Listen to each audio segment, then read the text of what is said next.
Today I'm going to show you how to build step-by-step my favorite beginner robotics chassis. I'm Brogan and I'm teaching robotics and design for over a decade now. And this 6-wheeled, drop-centered robotic chassis is my favorite starting chassis to teach my students how to get their drivetrains up and started. It's controlled simply by a few motors. It's got a little bit of drop-centered points so that you can have a faster bit of rotation, and it's super fast to be able to get assembled. I'll show you all the parts you're going to need. I'll show you how to assemble it step by step, and as we're going through, I'll also show you some of my favorite tips and tricks that I use for assembling different things in robotics. In terms of parts you're going to need, I use a build system from a supplier called GoBuilda, and it is an excellent pattern plate, an excellent build project for starting out with robotics projects. So let's get started with the first parallel plate side. We're going to build one side out initially, and then we're going to mirror the other side. So we're going to grab ourselves a full pillow block here, and we're going to mount it 2 holes in from the side, facing the inside. On each one of these, you have some threaded holes, which are quite nice to be able to attach units into. And I'm going to grab some 8mm screws for this. So we'll go ahead and mount this on the side. I'll grab my 3mm Allen, and we'll slide this through. Actually, I'm going to grab a smaller drive there. And what I like to do is I like to slide my screwdriver through, grab my other point, rest my bolt on top of that, and then that makes it really easy for lining up on my tools. Now, as I put this in, I want to make sure that I have my bearing holes aligned because I don't want this to be slightly offset. And I didn't tighten this screw in all the way. And the reason that I didn't tighten it in all the way is as you're putting in fasteners, sometimes you'll find that sections aren't quite fully aligned. And by only hand tightening them first and then coming back in and tighten them later, it guarantees that you can get all of your screws in because you're actually going to get a little bit of play. So now when I go to actually fully tighten these, I'm going to tighten them in a cross pattern. So I'm going to go 1, 2, 3, 4. And using a cross pattern ensures that all of my pieces will be locked down nice and snug. As well, it ensures that my plate lies against the other point flat. So we're going to grab another pillow block. We're going to count in 1, 2, 3, 4, 5, 6, 7 holes in. And we're going to put this one in at 7 holes down. Sometimes you can find this is even easy if you get them started with your fingers.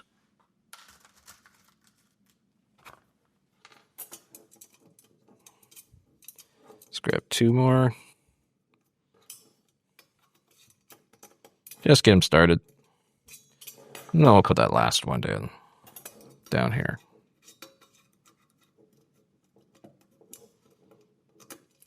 I like to grab my Allen key and spin it with my fingers. I find that makes life pretty easy. And now that I have all 4 of these in, we can go ahead and twist up and fully tighten in all these points. Now we've got our 7. For our first wheel, you're going to need some sort of large flat traction wheel. I'm using a Rhino wheel here. You're going to need some sort of mounting hub, a couple ball bearings, and a shim, and then a 80mm axle here, 8mm, with an E-clip on the end of it. And this is going to help retain in some of our ball bearings, and 1 10-tooth sprocket. So to put this on, we are going to take our ball bearing. We're going to slide it. These ball bearings have a flange on them. You'll notice that one of them has a raised lip. That stops it from falling through. So if I were to push this in, you'll notice that this ball bearing is not going to be able to fall through anymore. So I'm going to go ahead and slide this ball bearing in on this side. We'll slide our axle partway through. We can take our sprocket. We'll slide it slightly on. Put our other ball bearing through, but this time, we're again going to make sure that flange is on the outside of our unit. And then we're going to take this large hub. And how this hub works is you'll notice that there's a split in the middle, and there are 2 screws here. And what it does is as these screws tighten together, it actually clamps this aluminum, and it clamps around that shaft. So I'm going to go take my finger. I'm going to push against this axle while I slide. Oh, before I do that, I have to put a shim, a little 8mm shim on. Now I can take that other axle, slide it on, and I'm going to take my fingers and I'm going to compress against these 2 while I tighten up this hub. And the reason I want to compress against these two is so that now there should be no play, no lateral play in this axle at all. If there is lateral play, you've done something wrong. We're going to put that wheel on. First, we're just going to get this section here. You should notice that it's nice and free spinning. So now we're going to go ahead and do our middle wheel. But with our middle wheel, this is where our first 3D printed parts come in. And these are called a drop center. And what this lets you do is it lets you slightly drop the center from the center wheel so that you can have a little bit faster turning without really sacrificing much traction.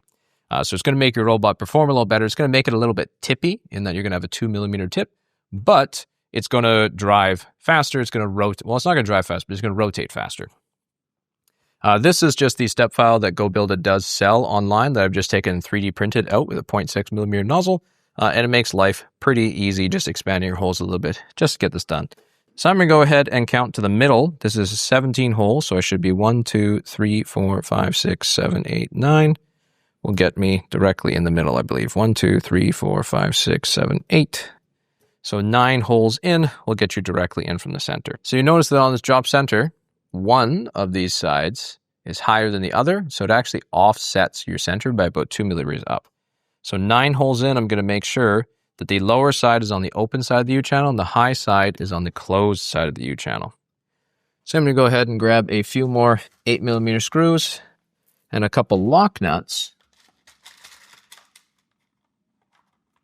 to be able to put these together. So a lock nut is a fastener that has a little piece of plastic in the top of it. What that plastic does is it stops that fastener from backing out. So I can go ahead and slide this in like so. Oh. And then I can just hand tighten on this lock nut for now.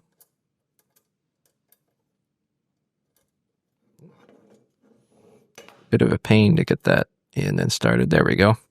So I'm going to get these all started with my fingers. Get them in. And because this is on your drivetrain, you definitely don't want these coming undone, because if these parts are coming undone, you've got an unstable drivetrain. Slide that one through. And we're going to go ahead and do the exact same thing on the other side as well. Making sure that I have the high point on the closed off section. We're going to mount it on the other side as well. So I would actually have that wrong right now. Make sure that I also have these lined up. And that looks pretty good. So I'm going to go ahead and slide these through. And again, taking my fingers, just getting them tight for now. Finger tight. Essentially until I hit that kind of little nylon ring before I keep going. And we'll come back in and fully tighten these up in a moment. So now you can take yourself a 7mm crescent wrench, or sorry, not crescent wrench, 7mm wrench, spanner, depending on where you are in the world, and give these a good little snug up. You can also use a 7mm nut holder. I believe that's the standard piece of kit that GoBuilder provides.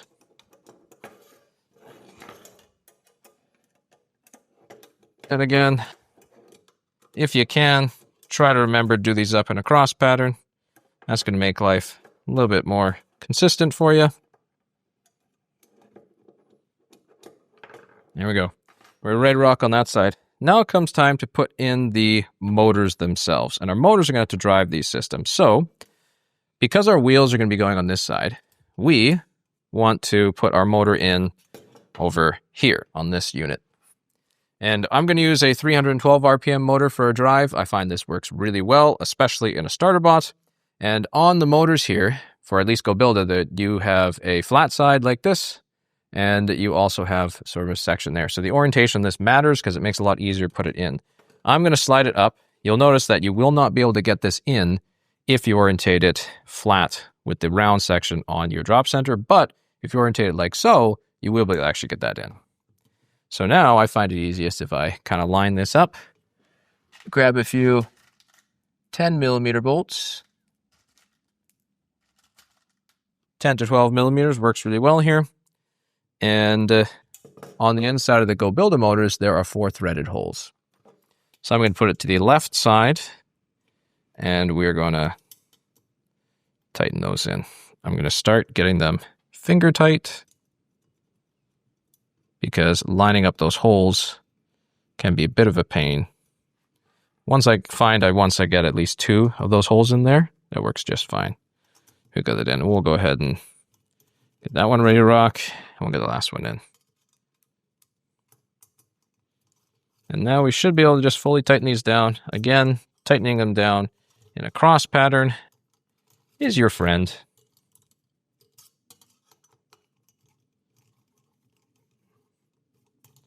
And some of these don't really like that so much anymore. They've been a little bit stripped as time goes by, so you probably want to be making sure you're not using a stripped thread like me, because it shouldn't be this challenging to get that in. Okay, so now with our motor in set, we can go ahead and put in our first actual drive gear, and this is how we're actually going to transfer power. We're going to grab a 30-tooth pinion gear, and we're going to slide this on.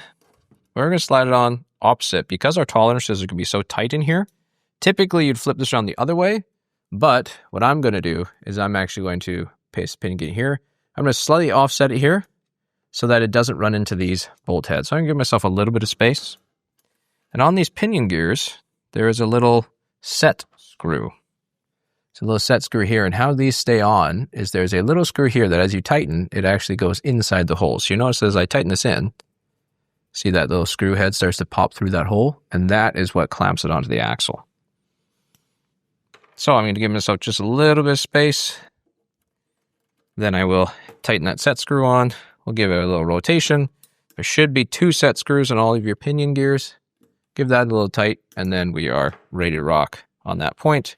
I'm going to double check that I have good clearances between those bolts and that pinion gear, and it looks like I'm good, so nothing's going to be able to run into there. So let's go ahead and build this next axle. To build that next one, we're going to need another 80 millimeter, and another pinion gear, and on this side, we need 2 10-tooth sprockets. So let's grab some ball bearings, and just like we did before, we're going to slide a ball bearing into that drop center point. We're going to slide in that axle, and as I'm sliding this in, you'll find it easy with this E-clip. If you rotate it, because it's got a flat side, and when you have the flat side is beside the motor, that makes it easy for me to be able to slide this in. So I'm going to go ahead and slide that on like so. And now I'll put my pinion gear on, put 1 sprocket through, put a second sprocket through,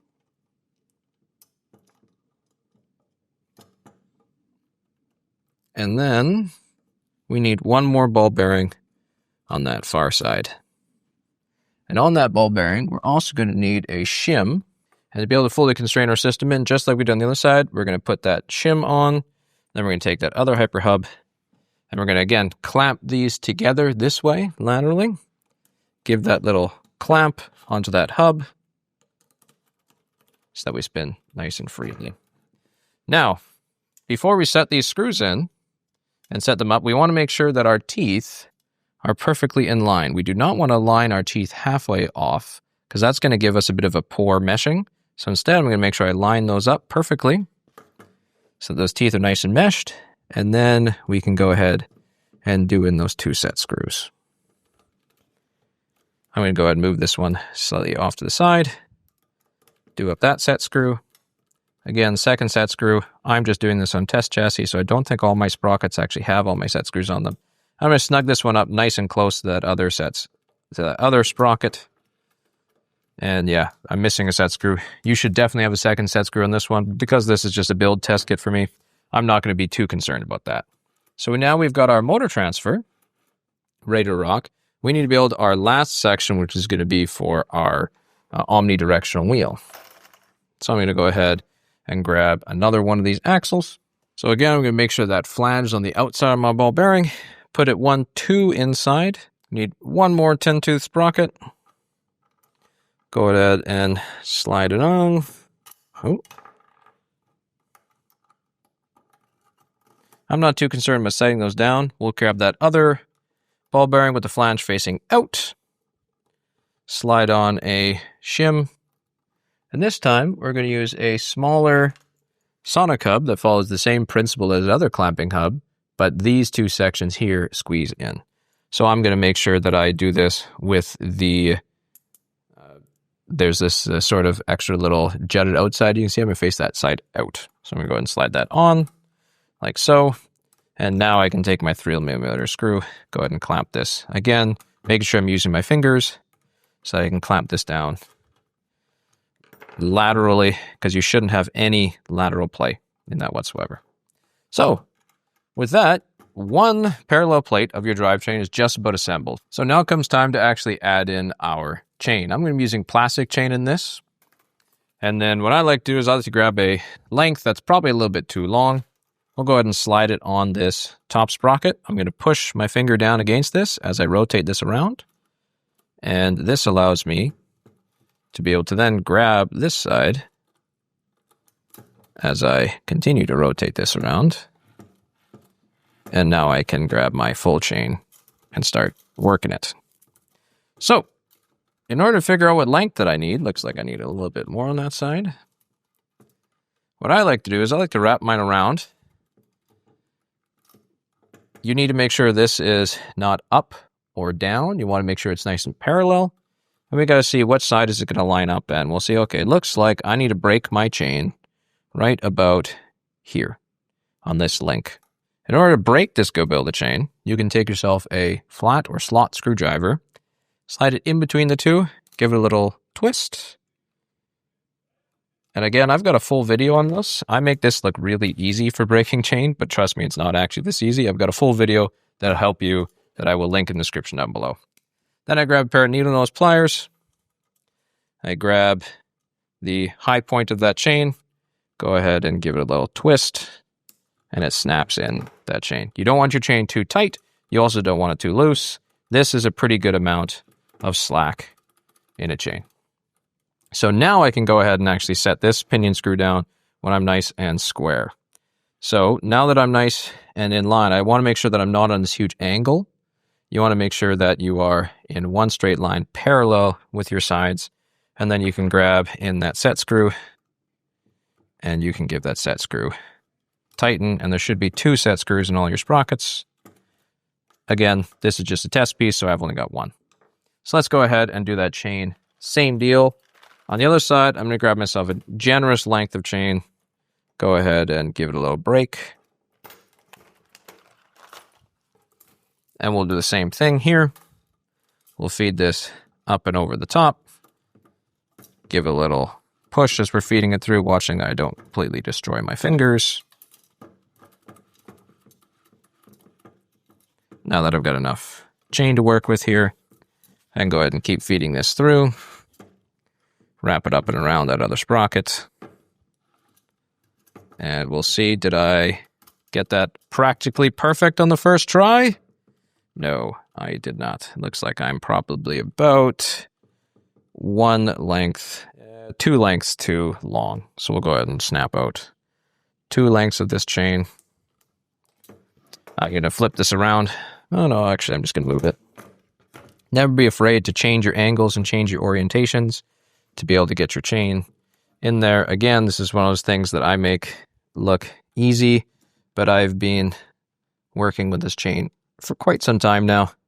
So you eventually figure out. That's, again, a good amount of slack. We'll go ahead and make sure this is nice and parallel. We'll grab our 2.5 mil and we'll do up our set screws on our sprockets. Again, I've only got 1. You should definitely have 2. And now our drivetrain is just about complete for one of our parallel plate sides. So now I'm going to go and grab some 16 mils. I'm going to add a washer to the end of all these 16 mils. Now you may be wondering, why are we using a washer? We're about to put the wheels on, and we're going to throw, oh, that's a 5mm screw that got in there somehow. We're going to basically displace the force of our head. So when you look at the head on a fastener, it's not that wide. And when you're about to go into plastic, it's pretty easy to compress into the plastic. So by using a washer, it allows us to make that head a little bit larger. It makes it less likely for us to compress deep into that plastic. And let's see if one of these has a compression hole. It does not. So on these Rhino wheels, one of them is deep pocketed, one of them is shallow. We're going to make sure that the deep side is facing in. So I'm going to go ahead and slide that on, and we'll go ahead and finger tight these for now, just so I can get all 4 of them on. And of course, we're going to tighten these up in a cross pattern. Give them a good little snug in an X pattern to make sure that I'm nice and stable. There we go. First wheel's on. Let's go ahead and repeat the process for the back wheel. Let's go ahead and pop on that last one again, making sure I'm taking that round wheel, making the deep side facing against our robot. Oh, my washer just about fell. Oh, I thought I snagged that one. There we go. Washer fell off, but we got it. We got it in the end, boys. So we'll go ahead and tighten all 4 of these down. Again, in that nice little cross pattern to make sure that they are nice and straight and nice and flat, leveled down to our actual clamping hub. Now, the last wheel we're going to add is an omnidirectional wheel. And that are these guys here.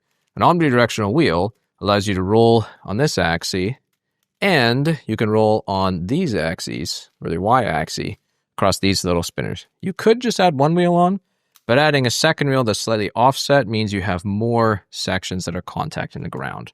But you can't just take these 2 wheels and slap them together. You have to add a spacer in between them. So I'm going to use an aluminum spacer here, but again, you could very easily 3D print one of these spacers. And as I put the spacer on, these spacers have a threaded hole and a through hole. You want to make sure you're going through the clear hole, not through the threaded hole. Otherwise, you're going to end up having a bit of a bad time. So I'm going to grab a 30mm screw. I'm going to put a washer on 4 30mm screws here. We're going to slide it through one of these holes. I'm going to hold it with my finger. And now I have an easy way to go through a through hole. And then slightly offset on this wheel, making sure that as I put these together, these wheels are going to end up being offset. I'm going to put a second screw through on the opposite side. And on this one, you might need to give a little wiggle to your center point. Actually, before I put that other last wheel on, I'm going to center up that center shim here. So I'm going to center that other shim. Now I'm going to hold with 2 fingers on this side and then hold this one on, making sure that I'm slightly offset. In this point, I am slightly offset in my wheel. You're not going to be able to get perfectly offset just because of how these wheels are designed. Oh, actually. So now I'm better offset here. So you might need to rotate these to be able to get them better offset. And we can go ahead and connect these onto the Sonic hub. So I'm going to go ahead and slide it on. And my screws might back out a little bit here until I can find that threaded hole. There we go. Found that threaded hole on that side. And found the threaded hole on that side. Oh, there we go. So I'm not going to tighten these down all the way.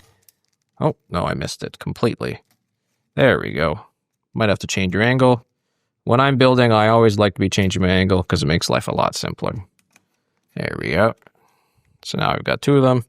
Let's go ahead and put the last 2 in before I fully tighten these down so that I make sure I can actually line up with the holes on that Sonic hub. And there we go, I've got it. So now I can go ahead and tighten these down.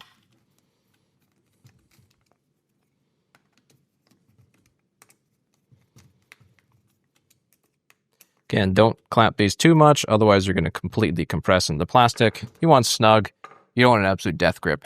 So this is one side of your drivetrain done. You'll notice that as I tip this, a little bit of tip so that I can rotate on 2 wheels or rotate on these 2 wheels and one will be floating off. So you end up with a rotation on 2 wheels or 4 wheels as opposed to all 6. It's going to make your turning performance a little bit better, but that tippiness is intentional. So let's go ahead and let's move on and create this second part. So I'm not going to make you watch through. What you need to do now is you need to design this again, but mirrored. So one side here with the motor on the inside. So let's go ahead and assemble that mirrored side now. So at this point, you should have both of your parallel plates done. And now it's time to actually combine them into a full chassis.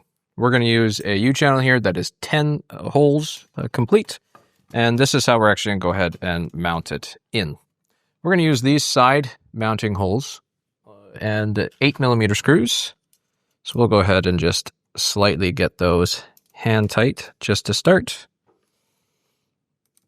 Now with these blocks, you want to make sure you're not using too long of a screw or too long of a fastener. That's for a couple purposes. First purpose is, one, if you use too long of a fastener, you're going to be here for 45 minutes, sitting here, twisting and threading in your bolt. And nobody wants to be here longer than they have to assembling something. That's no fun. Reason number two is that you can actually stop yourself from being able to use these threaded mounting holes in any other orientation if you use too long of a thread. Because with these holes, or with the design of these pillow blocks, it is entirely possible that you are not capable of, or it's entirely possible, that you can thread one of these screws directly through. And if you go directly through, it goes through the thread hole and then into the threading of another unit that you eventually want to connect with, which obviously is not ideal. We want to make sure we're putting in 4 8mm screws here on all of these. Again, this is your main chassis now, so this is that actual main substructure for your robot. And you definitely don't want your main substructure coming apart anytime soon in the middle of a match or in the middle of whatever design it is that you're doing. You'll notice again, I'm pretty consistently changing my orientation all the time when I'm assembling. Never be afraid to change your orientation to be able to find something that matches a little bit better to make it easier for you to put your screws in. Same thing when you're doing anything with 3D design or 3D modeling, especially because this chassis uses some 3D printed parts to be able to modify beyond what you could normally do with commercial off-the-shelf parts. You want to be able to have access to that. Oh, come on, let's find that thread. Let's back this one out a little bit, and let's see why it's not lining up. Oh, it wants to go up a wee bit, looks like. So you don't, as you just discovered there, I was starting to get a little bit lazy, and I was fully tightening in my screws as I was going, and because of that, I was not able to get that last screw in. Now, these last ones are going to be a bit of a tight fit to be able to get in, so you might find that using a Allen key with a ball end makes your life a little bit easier, but it looks like I can actually just slightly sneak that screw in. It's close, it's tight, but you can just get it in, so that's perfect. Let's go ahead and flip that over. And we'll do the last 2 as well. And then we're just about assembled for our drivetrain. And very last screw, we'll have all 4. And now we've got our basic drivetrain and our basic chassis all assembled, ready to rock. When we pop this down, you'll notice that it does do a little bit of a wiggle, but that's kind of what we want, because now we can be back here and we can rotate on 4 wheels. When we're up here, we can rotate on 4 wheels. It's going to make our turning so much faster inside of competition. So I hope you found that helpful as a really basic tutorial chassis start. You've got all 6 wheels powered. You've got a little bit faster turning radius. This should be a pretty significant improvement with some small 3D printed parts and a little bit of extra chain to be able to connect these all together. This should be a pretty solid chassis for you. If you got any questions about this, let me know in the comments below. Otherwise, best of luck out there with your next robotics project.